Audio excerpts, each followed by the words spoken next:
O EM-FM apresenta Diálogos sobre Política, um programa com pesquisadores e profissionais da área analisando temas diversos da nossa conjuntura política.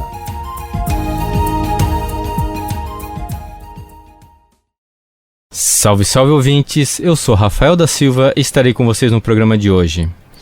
Iniciamos o programa com a música Comida do Titãs. Bebida é água, comida é pasto. Você tem sede de quê? Você tem fome de quê?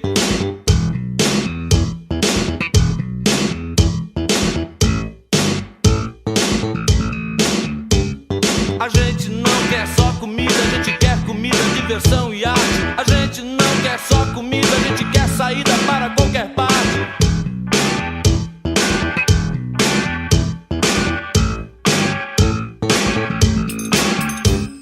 A gente não quer só comida, a gente quer bebida, diversão, balé. A gente não quer só comida, a gente quer a vida como a vida quer.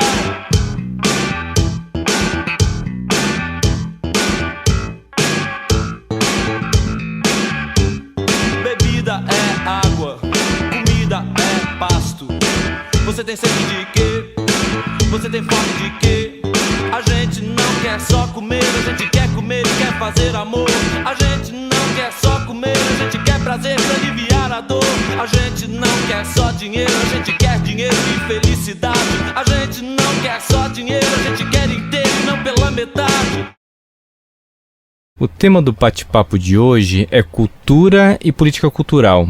Para conversar conosco sobre essa temática, contamos com a presença da professora doutora Zuleika Bueno, coordenadora adjunta do curso de Ciências Sociais e professora do programa de pós-graduação em Ciências Sociais da UEM. Seja bem-vindo ao nosso programa. Obrigada, Rafael, pelo convite. É um prazer estar aqui e conversar com você. A Constituição de 88 traz a cultura como um direito constitucional, determinando que o Estado brasileiro seja responsável por proporcionar os meios de acesso a ela.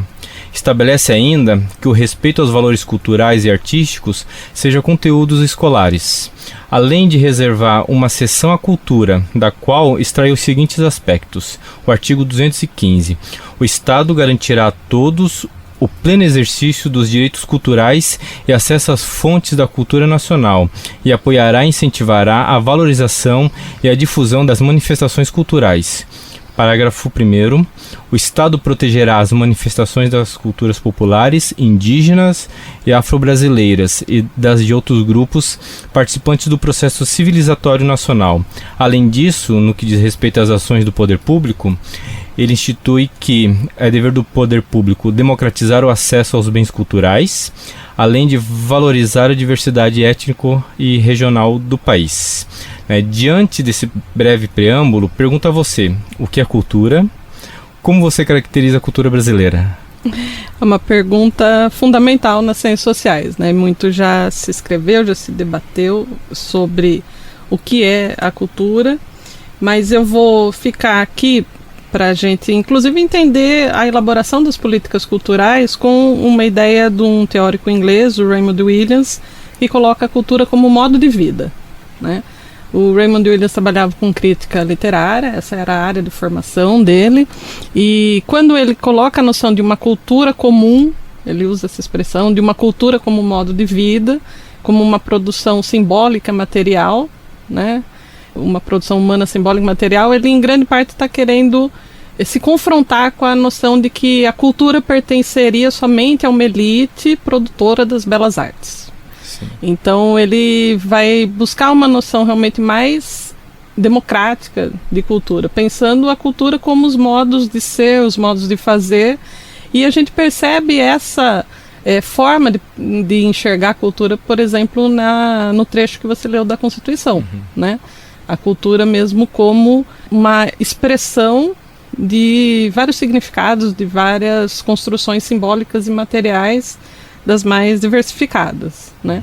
Essa é uma ideia que também um antropólogo aqui da América Latina, o Nestor Garcia Canclini, reforça, né? E daí o Canclini trabalha mais com a ideia do que seriam as políticas culturais, por exemplo, na América do Sul, na América Latina, e ele traz a conversa com os movimentos sociais, né? Ele coloca a cultura mesmo como um lugar onde se elabora projetos coletivos, mas também projetos que muitas vezes estão em disputa, mas que expressam os vários modos de vida, por exemplo, né, de um continente, de uma realidade tão diversificada quanto a América Latina.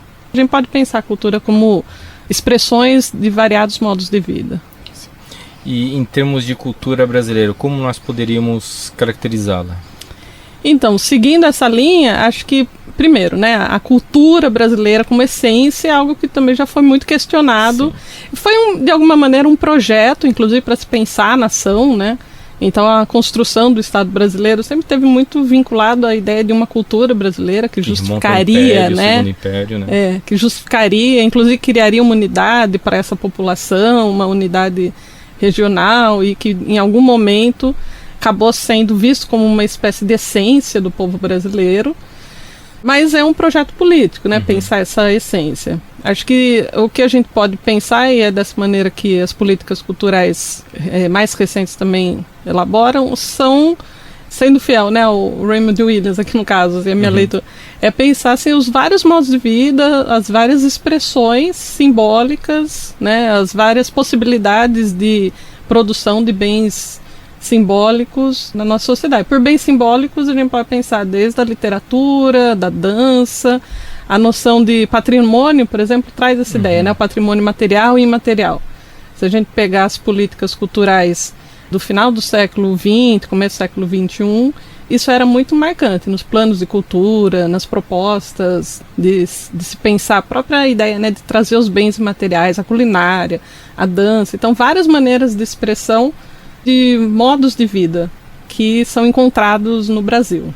Mais do que uma identidade brasileira, mas modos de vida. Ainda mais num país com uma história de miscigenação tão profunda, né, na sua Constituição.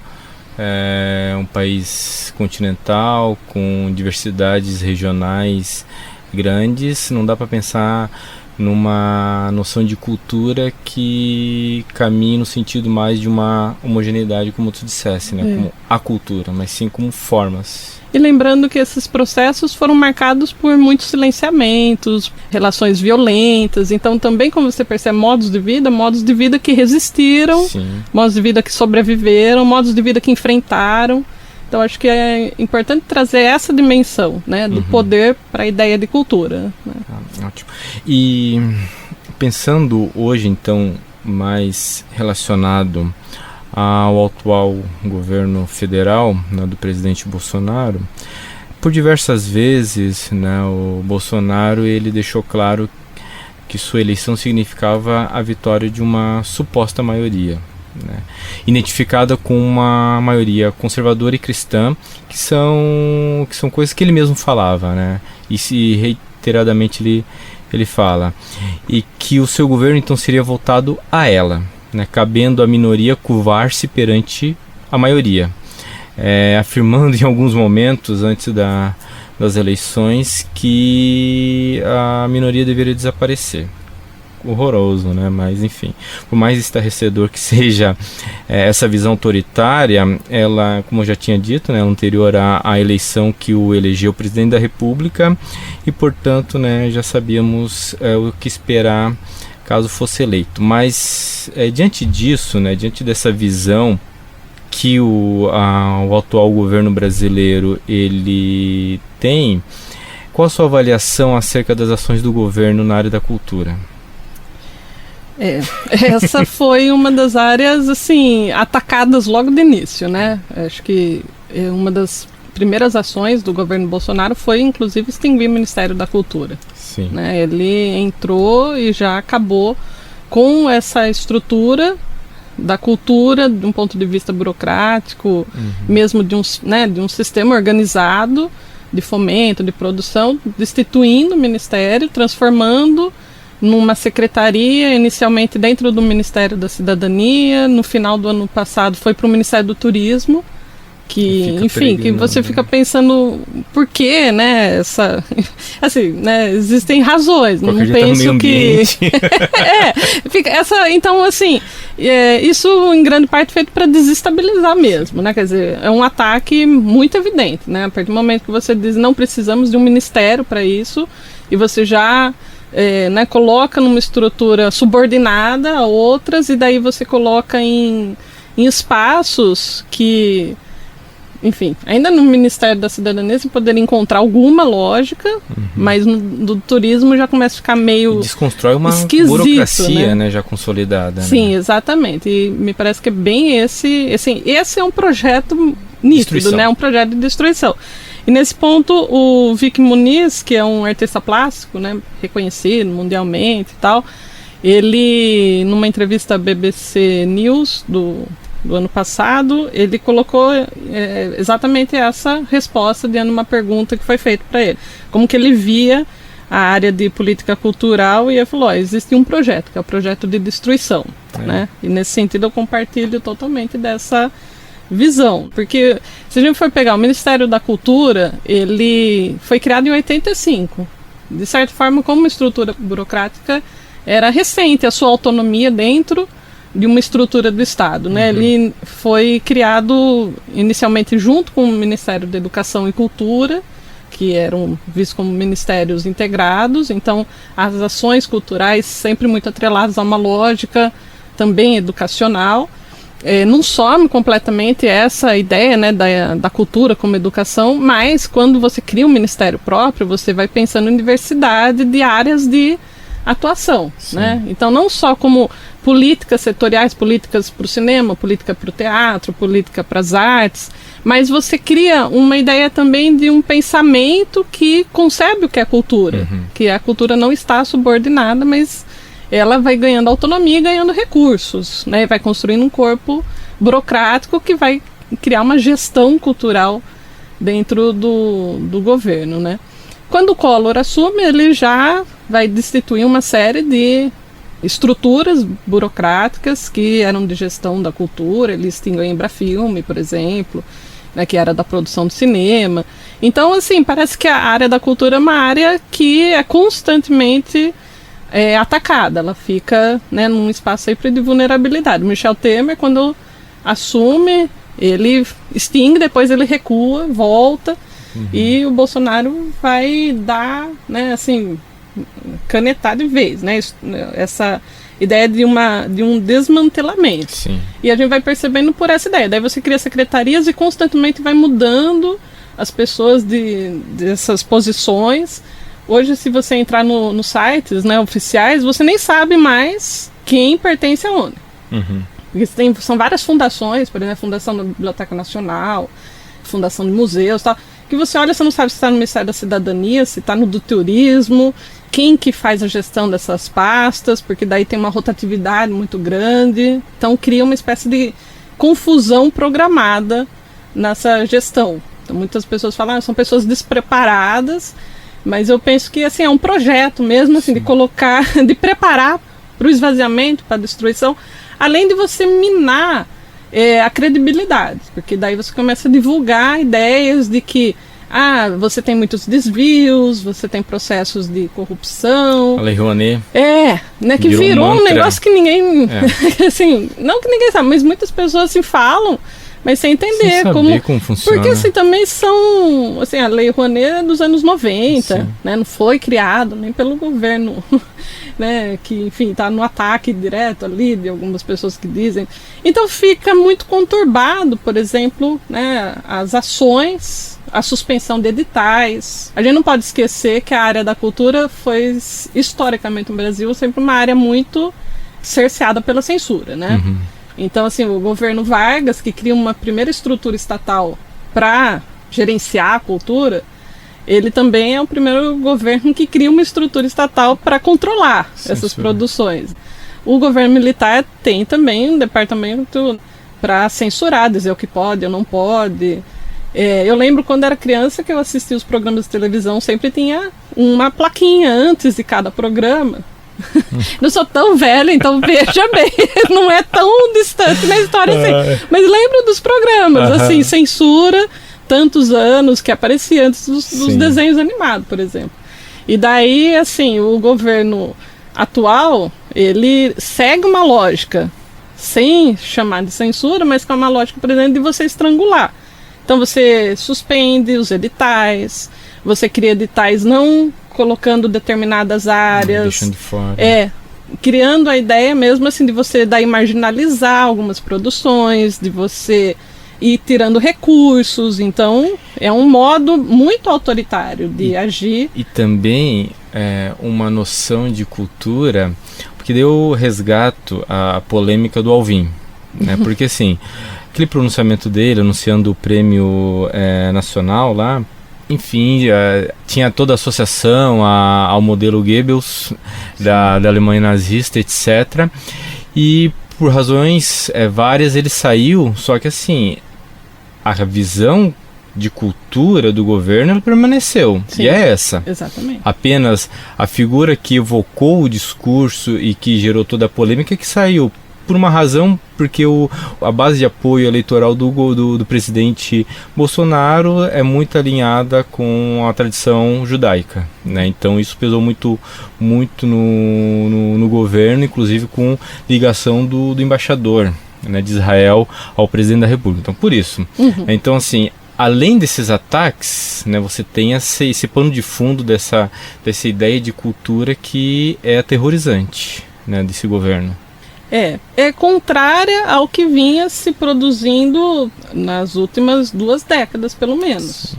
Que é justamente uma noção de cultura a partir da noção da diversidade Sim. cultural. Então, quando a gente pega os planos de cultura elaborados, por exemplo, no Ministério do Gilberto Gil, do Juca Ferreira, sempre tem muito a ideia assim de abrir espaço para produções de populações indígenas, né? E que choca, né, com a Constituição, né, a qual todos nós estamos subordinados. Né, isso que é outro elemento grave, né, porque você não obedece o maior ordenamento jurídico do país, que é uma Constituição. Você nega e recusa essa diversidade. Então esse é um projeto muito claro, né, de pensar, de trazer assim, que não é nem uma concepção elitista de cultura, é uma concepção limitada, né, para ser educada, perigosa, né? Assim, poderia dizer, é uma concepção mesmo autoritária, né, porque você não vê, por exemplo, a ideia dos editais era interessante porque eles criavam realmente assim grupos, tinham acesso à participação e produção e expressão, e os editais eram amplos, de produção para criança, produção para jovens, né, produção com temáticas diversificadas. E nesse sentido, a gente vê uma coerência, por exemplo, entre o que acontece no Ministério da Educação, entre o que acontece no Ministério lá da Família, Direitos Humanos, de você restringir discussões sobre gênero, de você não levar em consideração a ideia dos direitos de expressão, de autonomia das populações nativas, né, de você começar a colocar por exemplo, ideias já muito superadas sobre o que seria uma produção para as crianças ou para jovens. Sim. Tira essa ideia dos jovens ou das crianças mesmo produzirem material. Então é uma ideia que vai assim estrangulando, né? Então você vai desmontando no ponto de vista burocrático e vai estrangulando como uma concepção do que é cultura. O nosso tempo já se esgotou. Poderíamos ficar conversando aqui por horas e horas, né? Então encerramos o programa de hoje. Agradecemos a presença sua, Zuleika. Muito obrigado pelo bate-papo. Eu que agradeço. Então nos despedimos e voltamos a nos encontrar no próximo programa. Até. O ENFM apresentou Diálogos sobre Política, um programa com pesquisadores e profissionais da área analisando temas diversos da nossa conjuntura política. Um projeto de extensão do Departamento de Ciências Sociais e do Programa de Pós-Graduação em Ciências Sociais da UEM. Coordenação do Núcleo de Pesquisa em Participação Política.